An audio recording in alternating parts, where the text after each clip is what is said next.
Hey, good afternoon, everybody. Welcome to our second panel of this wonderful Saturday afternoon.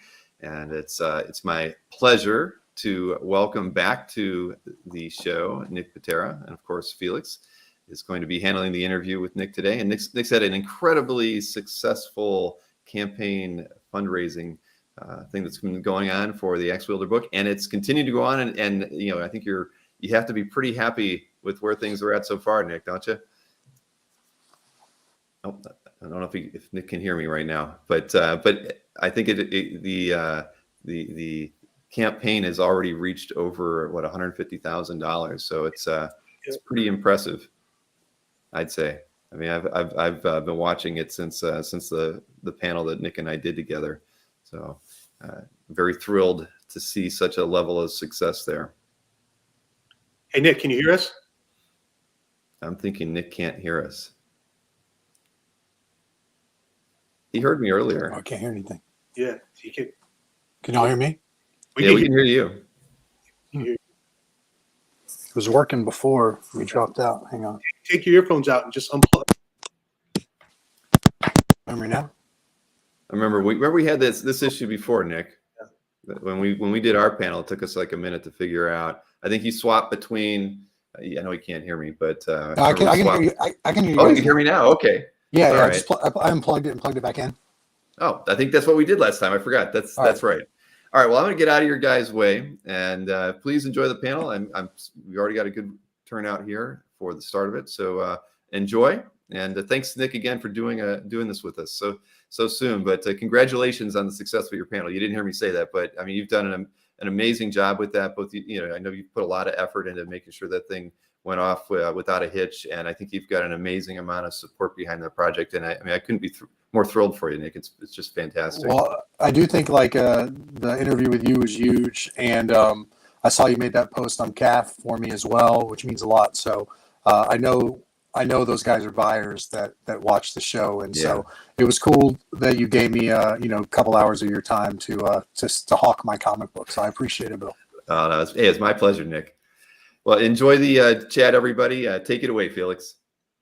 Real quick, Nick, are you able to do it without the headphones and being plugged in? Because you're really scratchy. Your audio is scratchy.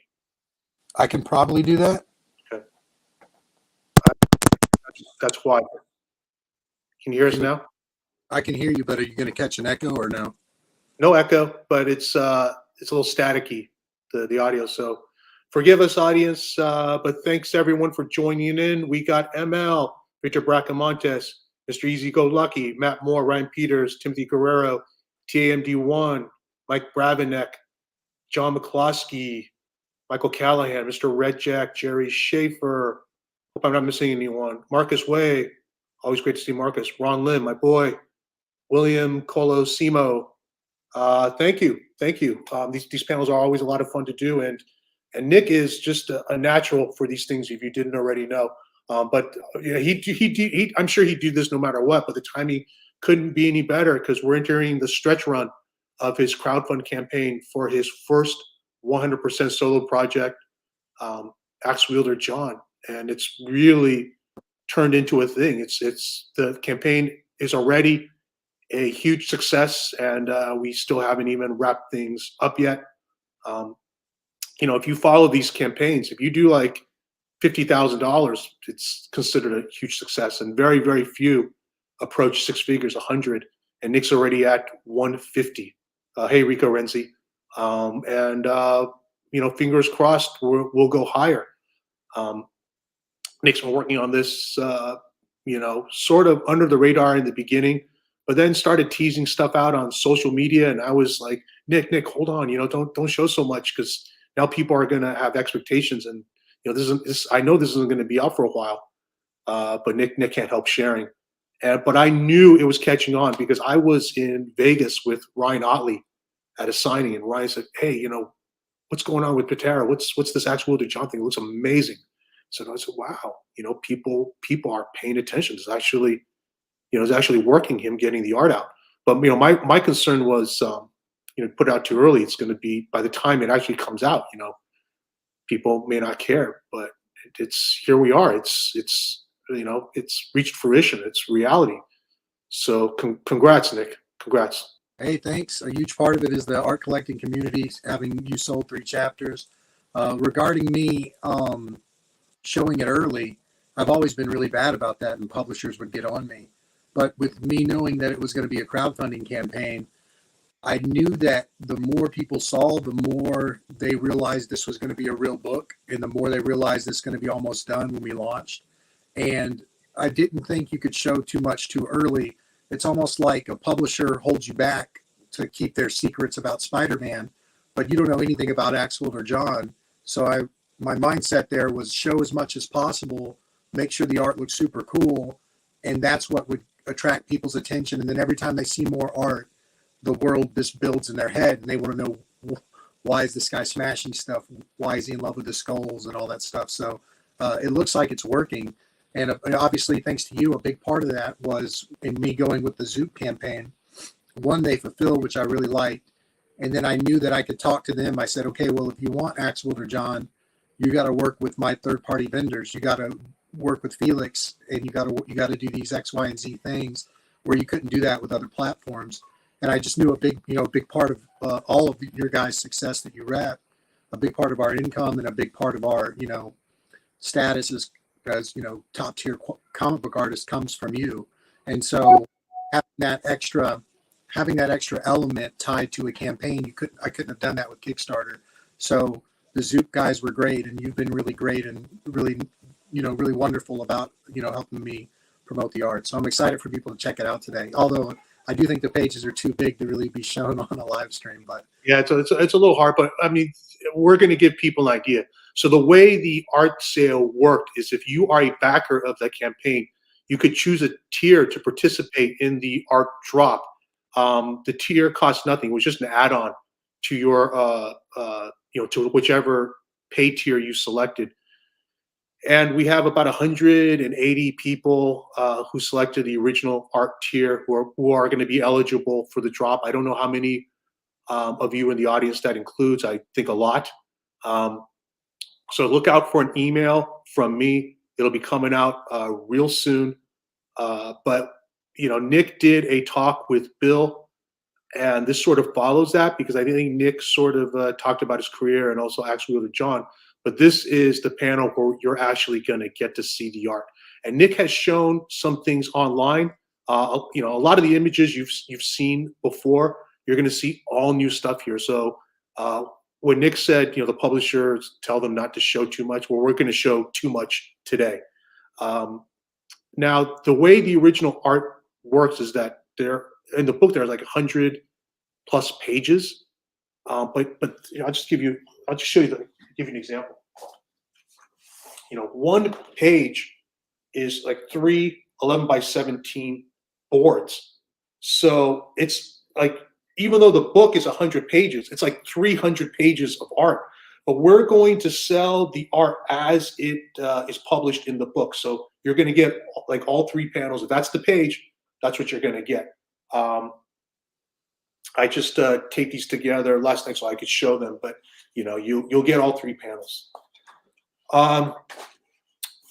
In terms of the complete chapters we sold, if you don't know how the thing, this is basically Nick's independent project. There's no financial backing from any publisher or working with a writer or anything like that. So it's 100% his effort. He is the financial backer. He's completely bootstrapping it, and by selling 3 chapters complete, it really allowed Nick to do extra things he wanted to make the book even more spectacular than it already is. So thank you to the 3 people who really showed up big for Nick and Ax-Wielder Jon. But there are still plenty of pages. We're going to show you them, and not everyone's going to get a page. Obviously, there's 180 people who will be eligible, but a lot of you will get pages, and you're going to get a preview now. And actually, I want to show one thing. somebody said door power instead of wall power. I like it.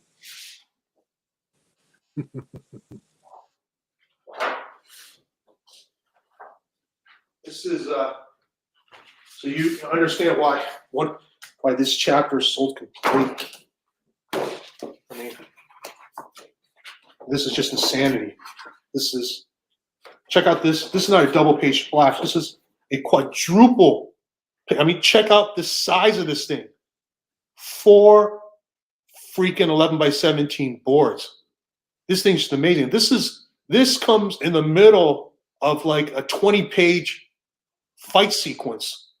I mean, I think this is Nick channeling his inner Darrow more than ever. You know, like Shaolin Cowboy, just one long fight scene. Well, this is just a crazy battle scene that comes in the middle of the book, and this is one of the.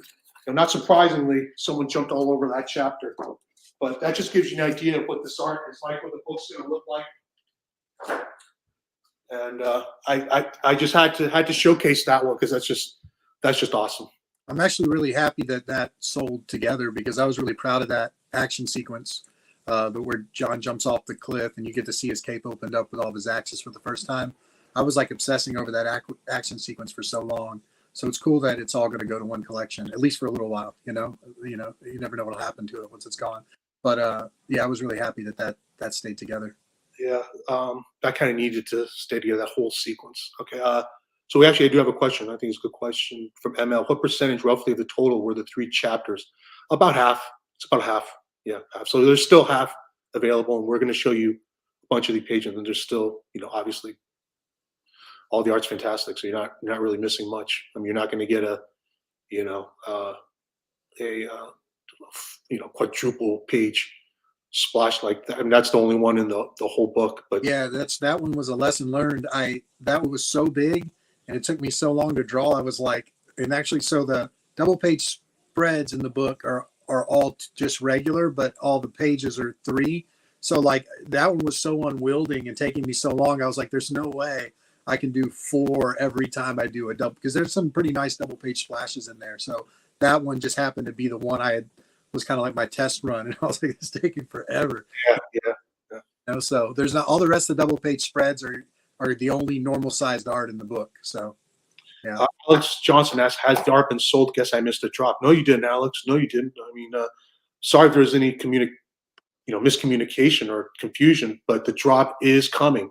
And if you supported the campaign, if you backed the campaign and you selected the original art tier, then I got your email from Zoop.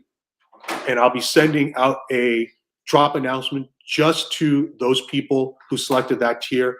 And it's going to be coming soon. We're aiming for this week. The campaign still has about 2 weeks left, so we just want to do it before then. We added the complete chapter sales to the total, so that was $69K. And then we're going to add whatever total we get from this drop to the campaign at the end. I think there are about 50 pages that are going to be in the drop, but yeah, we're really hoping for a sellout of the art. But we're going to show you the art, and I think there's a real good chance it will sell out. So, Nick, why don't I just start off? This is the page I showed. So this is page 1 of, I think, chapter 3, maybe. Yeah, I think that's chapter 3. Yeah, that is an opening of chapter 3. Yeah, and this is the introduction of this character, we're going to get a closer look at, but he's sort of like a jigsaw man. Yeah, his name's the Puzzler. Yeah. And, I'm a big fan of Deadwood and E.B. Farnham in Deadwood, and I kind of liked, kind of like a sniveling sidekick to our main bad guy. And I liked him so much that my editor, Chris Stevens, when I wrote one scene, he's like, dude, this guy's cool. Like, give him his own private scene. See him sniveling and like. Was that William Sanderson? I can't remember. I can picture the guy. Was he? I think maybe on Newhart or something. But here we get a real close look at the head. Here you get a close look at the body. But this is yet another page. And again, I'm going to go through these kind of fast because there are a lot of pages to go through. But on the site, we're going to digitally stitch the page together. So that's what, the scan will just be complete. But when you get the art, it's going to be 3 separate 11 by 17 boards. So hope that's clear. And, just minute detail. It's just You zoom in on that pile of bodies, like figuring out all that. They're all like actually drawn. yeah. You're a big perspective freak, so you want to get that right. But I mean, like in a normal comic, this would be a double page spread, you know, and yeah, it's like you're pretty much getting like 3 pages, 3 regular pages in one. Here we have another. I mean, this is the typical page, 3 11x17 boards, and this is a first appearance of this guy too. Yeah, Face guy.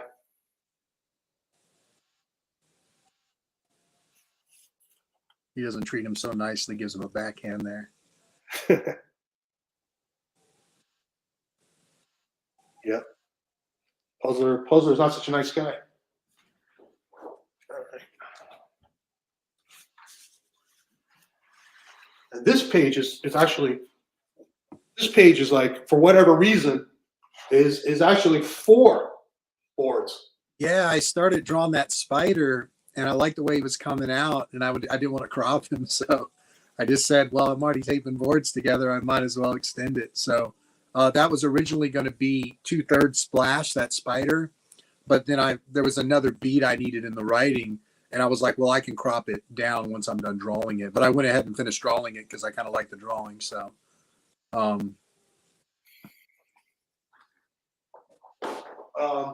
a question from Michael Callahan. Will you reveal the price range? Or are you waiting until it goes on your site? Yeah, Michael. You really don't disclose pricing beforehand. You just have to check it out at the drop. TC Shen says, I've seen those pages in person. They're amazing. So TC Shen got a sneak peek. Here you go. Here's a spider. is he the one that got the Hulk pages or no? Yeah. He got the Hulk pages. Yeah, he actually was really sweet to me. He brought me a Ragnarok roughs from Simonson, which was kind of cool.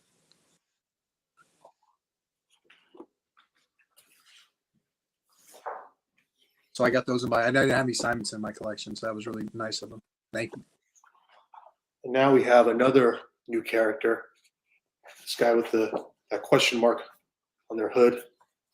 Yeah, he's one of my favorites. He's like a young, kind of too much gusto kind of guy, like a younger version of me.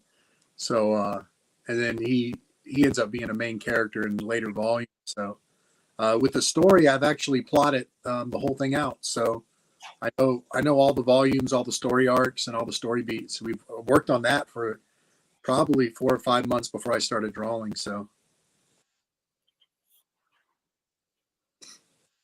I like the design. yeah, I kind of just made everyone puffy and like He-Man characters. I actually like the shorter, fatter henchman there. His name is Frank, and my dad's name is Frank, and he's a foreman, and so Frank's kind of walking around like this foreman in the book, and it's his last day on the job kind of a thing, and he's training this kid who is a little too excited to be killing people. What is his name? It's actually a reveal in the book. He doesn't have a name yet, and he gets it at the end. So it's kind of like whenever you train somebody, they give you your battle name or your nickname. And so at the beginning, they're having a conversation, him and another guy. How's the new guy? You give him his nickname yet? And then Frank says, not yet. And something happens in the book where it kind of inspires Frank to give him a cool nickname. So in the script, I'll leave that one out. So this is a really strangely constructed page, but we're going to show it so people know what they're getting.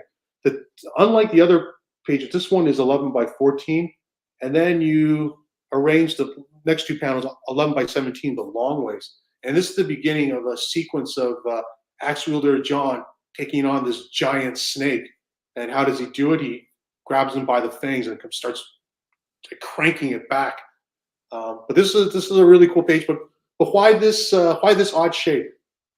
I think there was a point when I ran out of. This is just a practical thing. I ran out of paper when there was, and I liked 500 Strathmore toothy 2-ply paper, and I had a bunch of 11x14, but I ran out of the 11x17, and I could not order it. It was just out for a long time. So I said, oh, I got to do some pages. And I kind of like did one on 11 by 14. And then I didn't know, I knew I needed that shot of him grabbing the fangs. I didn't know that it was going to be, that's a 2/3 the 11 by 17 there is 2/3 of a page. Usually I turn the 11 by 17 sideways and do it, but that was like a more practical thing. I was trying to keep a very strict deadline, and I could not wait on the paper because the deadline was more important than making everything perfect. And I knew that you were good at your job and you could eventually sell it for me, you know? Well, So I didn't keep that one. it comes down to the art. The art sells itself. And it's, at least on my screen, it's not crystal clear, but like these scales are so exact on the snake, you know? I just feel, I look at stuff like this and like, you know, you don't really need to do that. You can sort of make the indication of scales. You don't have to kill yourself on each and every individual scale, but you did. I mean, that's you know, we're going to see way more of that coming up. Yeah, I kind of hated myself once I did it, because then I had to do it on every time the snake showed up, you know. So, but it was fun, and I used to get critiques when I first broke in. They were like, "You don't have to draw everything; just draw the indication." But I kind of want to draw everything, you know. Yeah, So, yeah. You and Trad have that sickness. yeah. So here he is. He's taking that upward jaw. He's just completely cranking it back. And what does he do? You know, he gives the snake a taste of his own medicine. That's crazy. Yeah, I love this action that you came up with. You know, it's just super creative. yeah. I wanted to. I ran out of space in the story, but I wanted to keep pulling the snake. We're gonna in another arc. We're gonna cut, because people always talk about Jon's legend in the book, about some of his deeds he's done or crazy adventures, and I'm gonna go back to that, and he's gonna pull that snake, the fangs down the snake, and skin it, and keep skinning it whenever they go back to that story. But that's kind of where it cuts off there. And we go back to this scene. Yeah, that's a kind of a cool writing scene there, where they're kind of just doing their job and making small talk, but they're also killing people while they're doing it. I mean, he's like a torturer. Yeah. One guy's like, "Hit that lever for me, will you?" And he does it, but they're talking about their day-to-day stuff. They're not really too concerned about who they're killing. Back to Ax-Wielder Jon. This time, a bunch of sharks. Yeah, I actually had somebody write and try to buy that one, but I told them they got to wait for it. You know. Hey, did you have you shown this one online? I don't. It's a collector that I'm kind of buddies with, and he said, "Hey, I want that one." So I don't know if I've shown that one online. Yeah. But yeah, that's There you go. So once again, no, we don't pre-sell. Everything's at the drop. Everyone gets the same shot.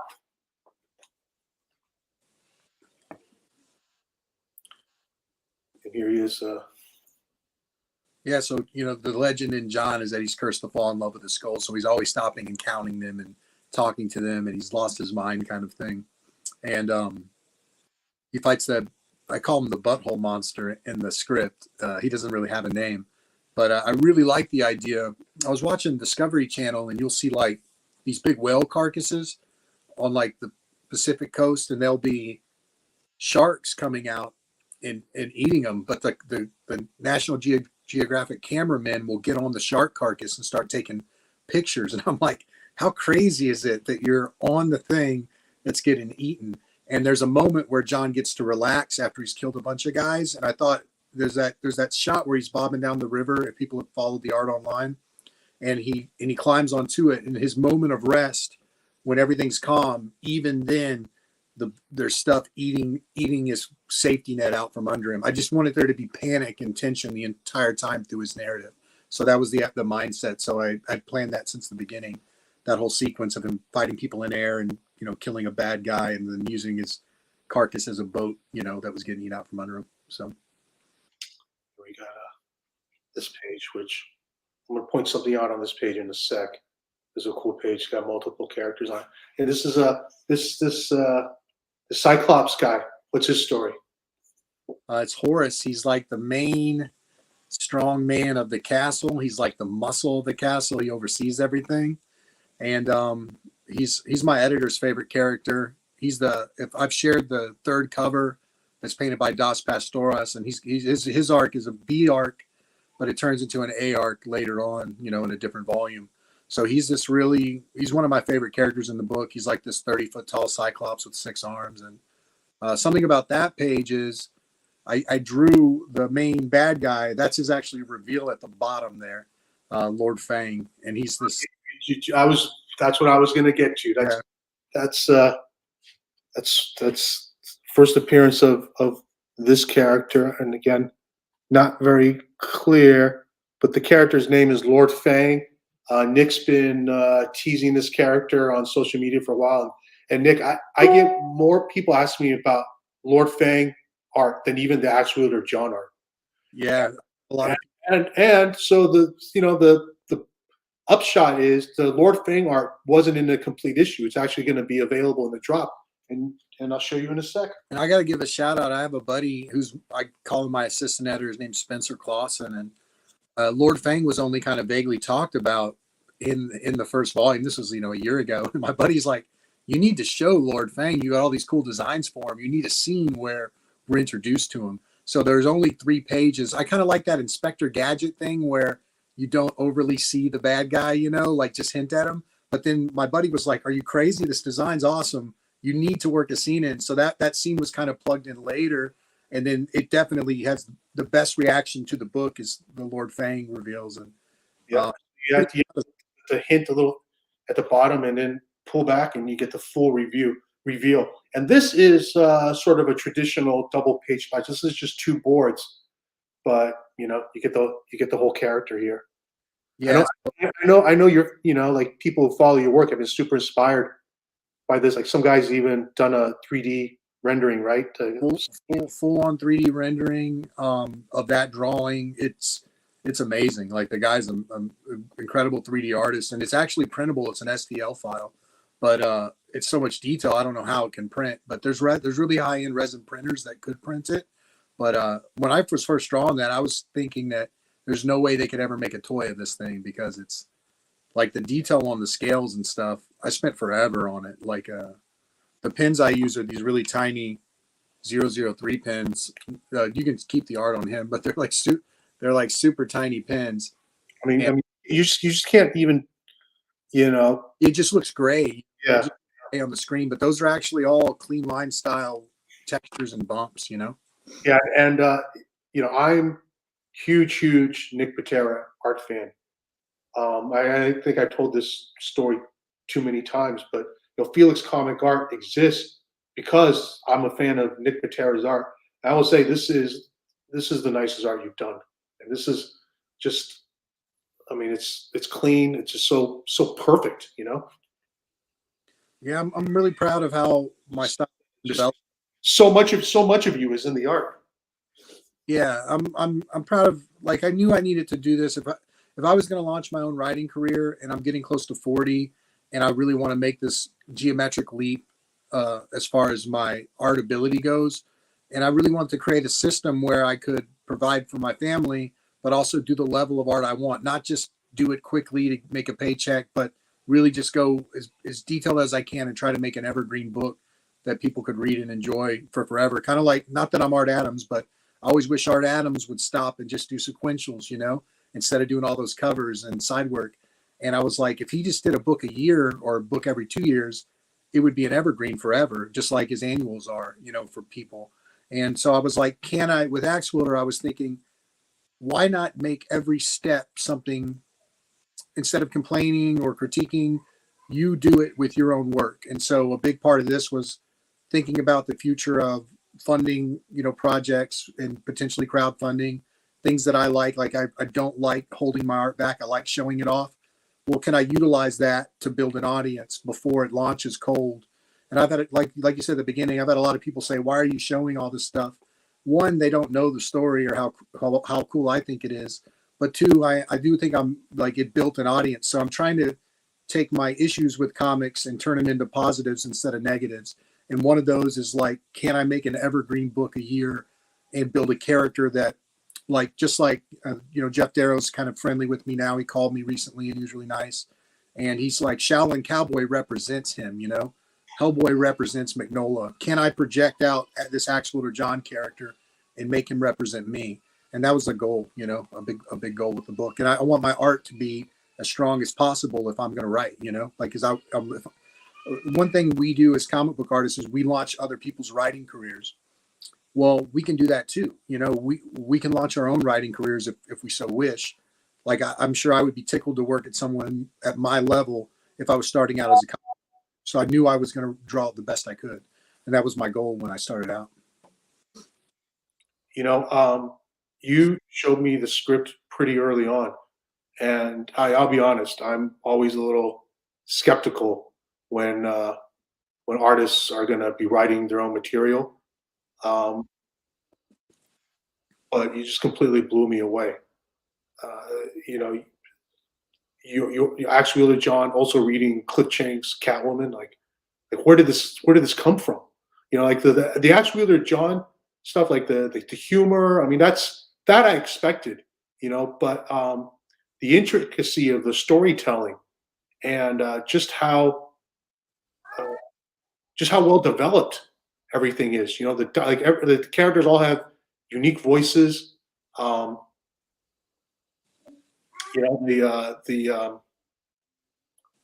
Just how you're able to sort of play with the timeline. Just it's very sophisticated and just a really fun read. I couldn't put it down, and that was just the script.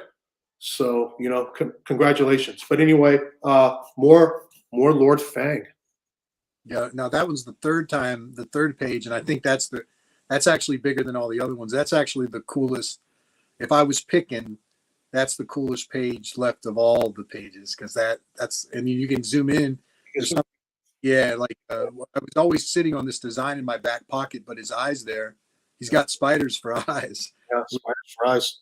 Yeah, it's terrifying, So, and there's a really cool backstory with him that we get in later when in a different volume. But yeah, that was actually the first time I drew him officially. The other pages, I for whatever reason, I really wanted to zoom in early and get those spider eyes done, and then I was like, okay, I got to work him in beforehand. So the shape, the form, supposed to be evocative of anything. Hey, you got to read the story to find out. You got to read the story to find out. So yeah, this is a biggie. This will be available at the drop.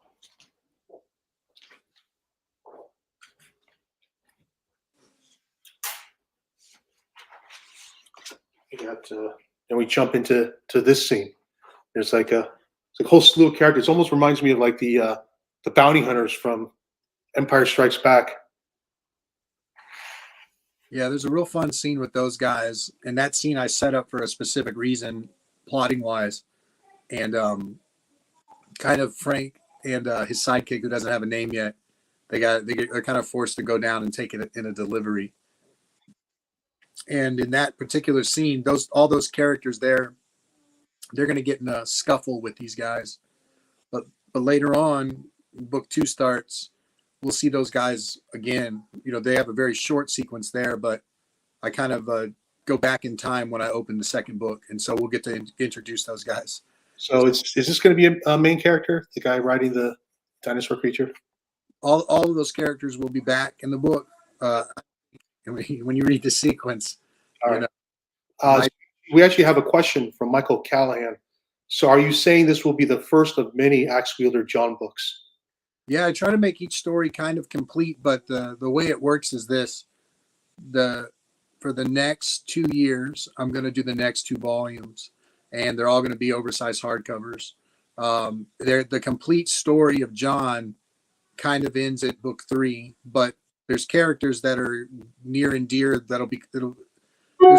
there's other characters that have stories to tell that weave everything back to the first arc. And so book 4 and 5 can take, if I need to take a 10-year break and not come back, it'll be fine. but really 1, 2, and 3 are going to go 1, 2, and 3. It's what I'm using the funding for. I've already written most of book 2. I haven't started drawing it yet because I'm finishing off a couple last pages of Ax-Wielder 1 now. But like you see that plotting board over there, like I've already plotted it out. And so 4, we meet characters again after many years. So if I need to take a break or work at big 2, I could. I really don't want to. And then 5 is the final story, and it's really cool to me. But so yeah, it's at least 5 years worth of work or 4 more years worth of work. But I'm not scheduling it other than I'm definitely doing book 2 and 3 back to back, and then after that we'll see how it goes. But everyone said I was crazy that I put all this work into it beforehand. I've already paid for the painted covers for the first 5 volumes too from Das Pastoras. I've already paid him to start the epilogue sequence in each book as well, because I thought if he was going to do the cover, then he could do the last epilogue sequence in each one. So actually, the complete chapter sales, paid for that. So. Oh yeah, so all of that, yeah. So I had to do so. When we had the complete chapter sales, kind of, the production had stalled. I'm not going to get paid from Zoop so soon. And I also didn't make a check for a year and a half while I worked on this thing. So the complete chapter sales, when they came in, instantly I'm like, my wife wasn't too happy, but I'm like, let's pay for painted epilogue sequences in each volume. So I struck a deal with Das's agent and we worked it out. So each volume is going to be that much cooler. We added those with a portion of that money, and then my wife took the rest because she's kind of sick of me not making a paycheck and doesn't want me to blow it all on original art. I do have an addiction to buying original art, so she was smartly took it from me after I. Oh yeah, believe me, everyone here, everyone in the chat fully understands that sickness. From Victor Bracamontes, he wants to know. So this means we're going to see Ax-Wielder Jon beating fools in arm wrestling. Are you working in arm wrestling into this thing? There's a scene. I mean, this is a personal thing. There's this really famous arm wrestler who died in a car wreck, and he's this Russian elite arm wrestler, and he died in a car wreck when he was the heavyweight 1 and 2. And I do have a sequence later on when it gets a little mystical, like one of these characters is going to make it to the gates of Valhalla and want in, and there's this thing in arm wrestling. This is not going to be in the story, but this is what I've imagined. When these characters show up at the gates of Valhalla, I would really like to draw that character. And let's say there's a warrior or something guarding the gates, and people say arm wrestling isn't a real sport. I'd like to have that arm wrestler be demonstrating all of the techniques of arm wrestling. Then I could illustrate all of them, and you can see it's really a mix. It's really a mini martial art. And so, yeah, there's a little dream in my head for volume 5 where we get a cameo from this really fantastic arm wrestler who unfortunately died. But he died as left-handed, right-handed #1 super heavyweight. And yeah, he's like a little mini hero of mine. So it would be cool to give him a cameo in the book. But it's a little, I don't know if I want to add like real world stuff, So that's hilarious. I mean, it's your passion. I think it'll really come through. Like Daniel Johnson's new book is about pro wrestling, and I really don't care about pro wrestling, but he is so passionate about it that it really comes through. That you end up caring. So I kind of this is I'm sure going to be could be something similar. Let's see. David Matheny asks, jokes aside, what are the size of these pages? It appears as large art on the show. Yeah, Dave, I guess you came in a little later, but like I said in the beginning, these pages are made up of generally, most of them, 3 11 by 17 boards. So when I hold this up, it's 3 11 by 17 boards. That's a page. And if you are going to be participating in dropping, you get one of these, you're going to get all 3 11 by 17 boards. Now, when we, I repeat myself, when we have the art on the site, I mean, the pages will be stitched together for presentation, but, they're actually 3 separate boards. And, Nick working this big just allows him to get this crazy, crazy detail, just work this insane detail. So you can only imagine when, just how really nuts it looks when it's, in the book. I'm so happy so far. I mean, with the full chapter sales, they've allowed me to do a lot. But I was really, will the collectors like a cool, like I thought it was cool. Like if I could get Darrow art that was individual panels, which is how he did a lot of Hard Boiled, would you like it? And it seems like people are excited about it. Like that was a nerve. I was a little nervous, like were people not going to be excited as I was about it? But as a collector, I kind of like it, like who else is drawing every panel on their own 11 by 17 board, So. And there are these guys again. I don't know this. I don't know what role they're going to play, but they kind of remind me of the bounty hunters.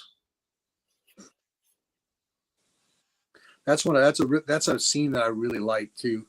In the story there, Frank is teaching the guy with no name yet how to take over his role. So he's like very green, and he's given him lessons to survive in the castle for many years in a very violent place.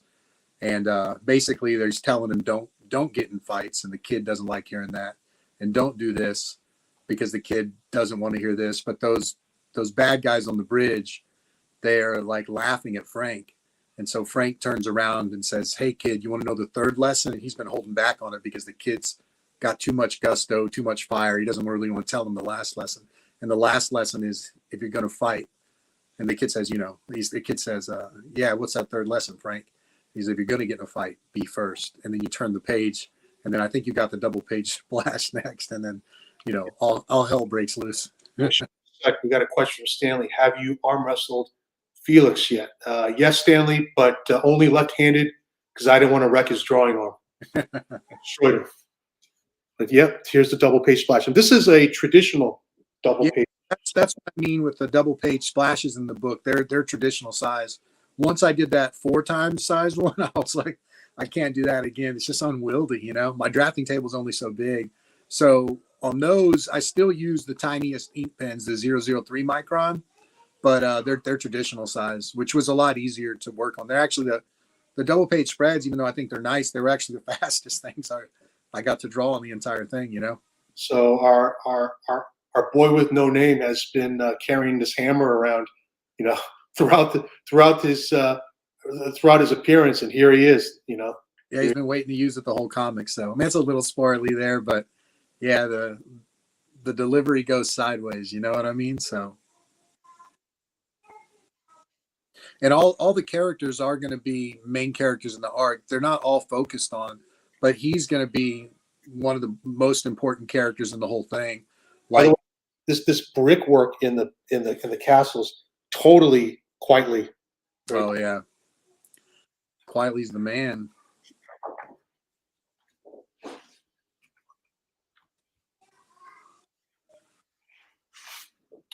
Yeah, trying to get through these. We got a lot to show. Oh yeah, that's a different character. He's just having a good time there.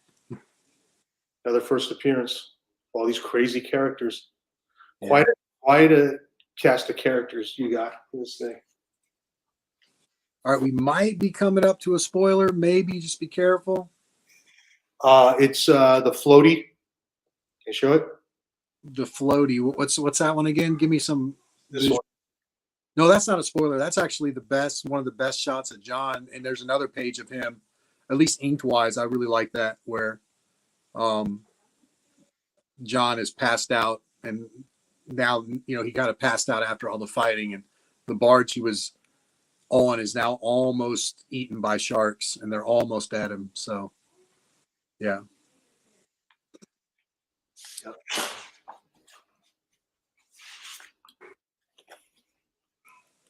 Yeah, that's another one where we zoom in on everybody. Pretty cool shark. I have these sharks. Yeah.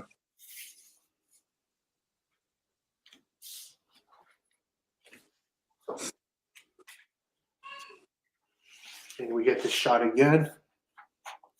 Yeah, so that one's the smaller page in the comic, but it's actually more real estate drawing wise because it's 3 boards instead of the 2 double page spreads. And then that's the frame narrator is this 12-year-old girl who's a main character in book 2.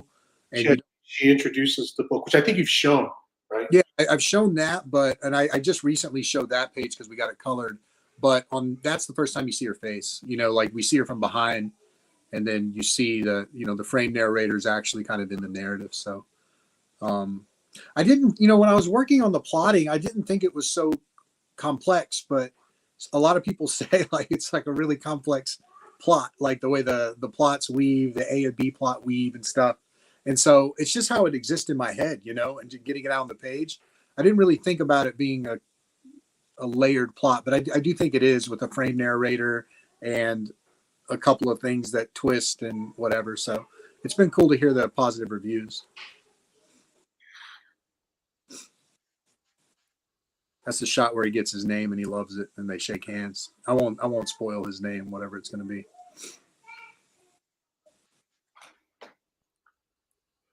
Now you might be getting close to some spoilers. Towards I think the page after this is going to be a spoiler. So is this the last page we can show? Until the page that introduces Jon's friend in the next volume, it says coming next time, and it has some pages, and it's a guy with knives stuck in him. It's a pretty cool page. You can show that one. Yeah, you can't show the next double page spread. You can't. All right. So there's actually still, but we're obviously going to have to show it for the the art's going to be available to drop, or are we not dropping it, Nick? I mean, you tell me. I want to drop it. I know that there's, I guess, the original art collectors. I don't know how you want to do this. I got an advanced reader's copy I'm showing, but there is roughs in it still. I haven't had a chance to update it. We've got a lot of stuff coming in. I mean, I know that anyone who is in the drop bought the book already. We're actually going to send everyone the PDF at some point. I can give you the advanced reader's copy if you want to. I think it's fine. It's fine. Is it too much? Is it too much to do? Like, I hate spoiling. That's what the point of this is, just that everyone gets to see the art, and they can decide for themselves. All right. Well, I do. Well, I guess. I mean, I don't know. I don't want to overstep, or you know what I mean. But what I originally wanted to do was use that rough. If you like process stuff, you can look at all the cool designs and stuff. Save that for your. That stuff just save for your back matter, and yeah, it's gonna be in the PDF version. And then everyone who buys the hardcover gets the PDF version, but it's, I kind of want I really like getting the feedback. I like showing the book off, so it'd be cool if people knew what was going on. We're down to just 10 minutes left. So we're just gonna fill it up. And if anybody has any questions, here's your chance. I just have a question, Nick. Zoop is brand new. I'd never heard of them before. Kickstarter has always sort of been the default, and to a lesser extent, Indiegogo. Why Zoop? Zoop is real simple. They do all the fulfillment. I don't even get all the money. They hold the money plus 15% that all the vendors say they're going to charge. They hold it all plus 15% to make sure all the vendors are paid before I'm paid. With Kickstarter, Indiegogo, they do the opposite. They just drop you a check. I'm not, if I get a big check, I'll be buying Frank Quietly art. So what I did was make sure that distribution was lined up, fulfillment was lined up. I had a promotional team lined up through them. And I knew that was the way to go. I believe in that model.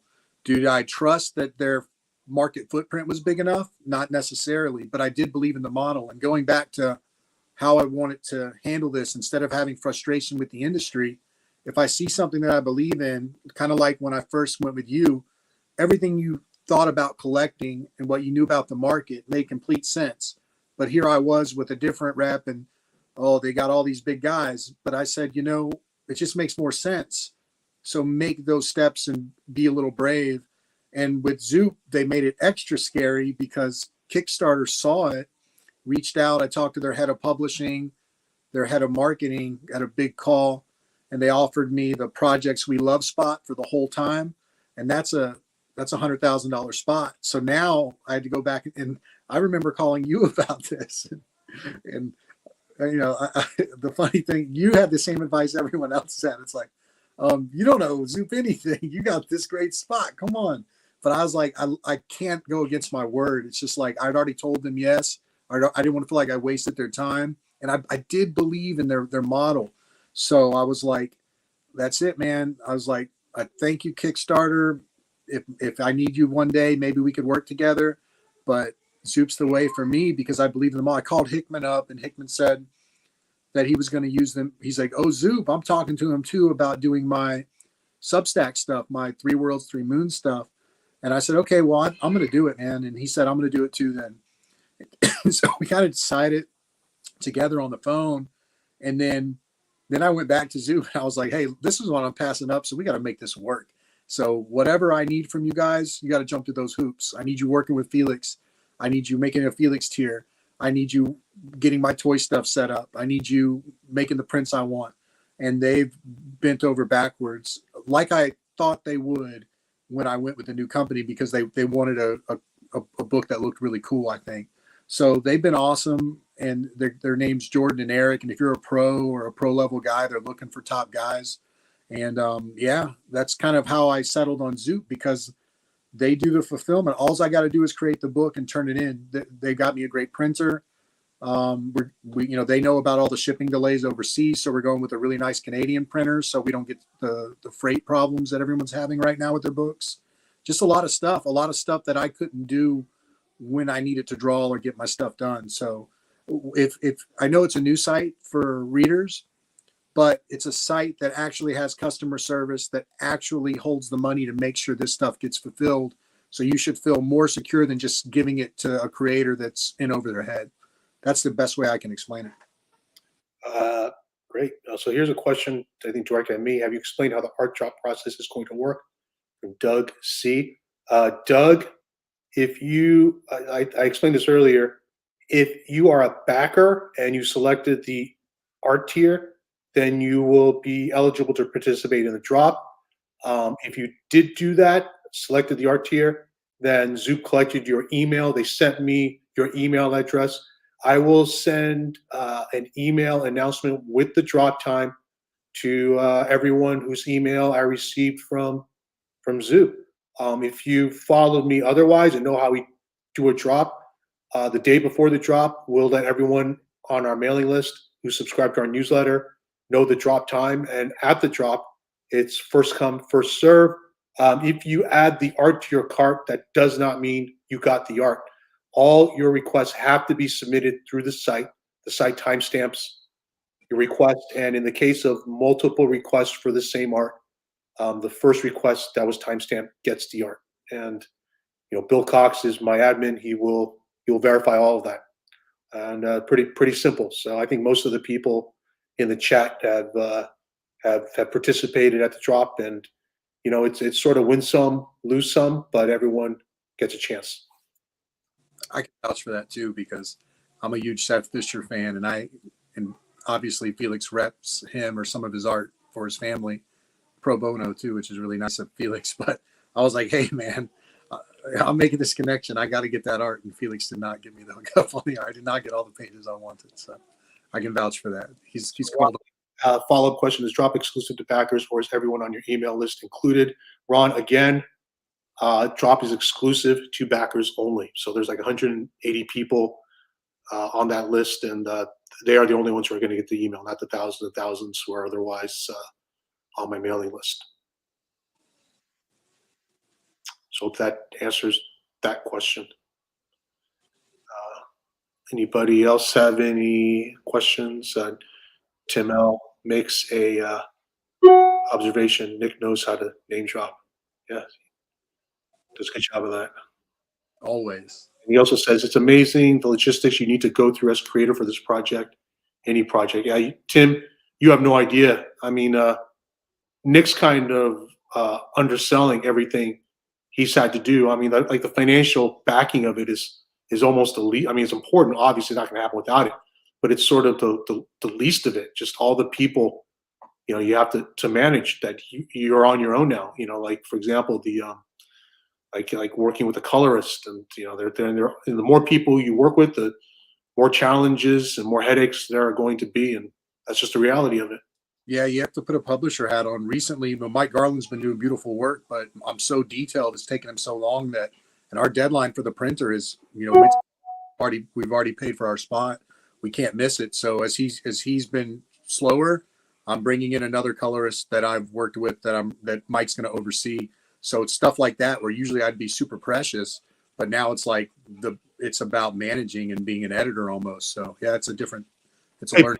I'm gonna sneak in one more question because I think it's a pretty cool one for Nick. On average, how much time did each whole page spread take to draw in ink? Like each, I guess, 3 panels. Three. I say I give myself too much credit. I say a panel a day instead of a page a day, but actually every panel could have taken 2 days. If I penciled it really tight, that could have taken like a whole night. Then the next morning I get up and I ink the whole thing. So each panel took at least 1 to 2 days is how long it took. And the way I figured in my head, if I could get 2 pages a week for a whole year, I'd have a 100-page graphic novel. So that's about the timeline. Awesome. Okay, Nick, I think we got to wrap this up now with Bill. Yeah, I've got to move on to another panel, guys. But Nick, great chatting with you again. Seeing Felix run the interview this time was fun. And getting to look at that artwork was pretty awesome. Very, very unique process and all the work that you had to put into that thing. It's a crazy process. Bill, thanks so much for hosting this and for allowing me to promote my book. I really appreciate it. I owe you, man. Okay, it's my pleasure. And Felix, thanks again for doing this. Nick, I can't wait to see it. I haven't backed it yet, but I got to back it before. When does it end again? What's the exact date that it's over? I would say I will mail you a copy as a thank you for all your help. So don't worry about backing it. All right. Well, then I appreciate that. I put the link in the chat. I'll make sure I have the link to the campaign in the description as well when this is over. And again, I appreciate it. If there's anything else I could do for either one of you, I'm here for you. And I know, Felix, I'll see you late tomorrow with your final panel that we're doing. Third Nick, our last and final Nick. That's right. Before you hang up, Felix, I got to thank you too. Thanks for everything, man. You're the best. No worries, bro. No worries.